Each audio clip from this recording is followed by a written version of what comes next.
طه سعدون التي تطاول على زرع الفتنة عبر مواقع التواصل الاجتماعي وتحريض لبعض الجمعيات النقابات يؤيدهم على التحريض لانني تهمني انني سبيت الاستاذ، مريت سبيت الاستاذ وهذه تهم هو يتحمل مسؤوليتها.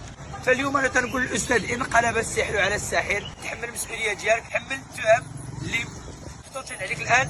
نحن في دولة الحق والقانون. تهم ديال التشهير والسب والشتم وتسويق السمعة والتهديد والتحريض وزرع الفتنة في إطار الجريمة الإلكترونية. أستاذ تحمل مسؤوليتك وبيني وبينك القضاء.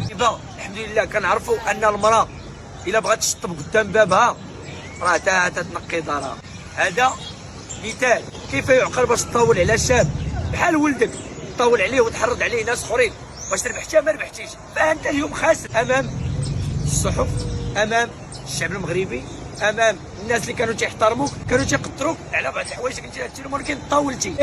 سبب التطول ديالك كان بغيتي البوز اكثر من القياس، فهو البوز جابك الان الى القضاء. تنعاود نقولها لك، تحمل مسؤوليه الافعال اللي درتي، قضاء بينها.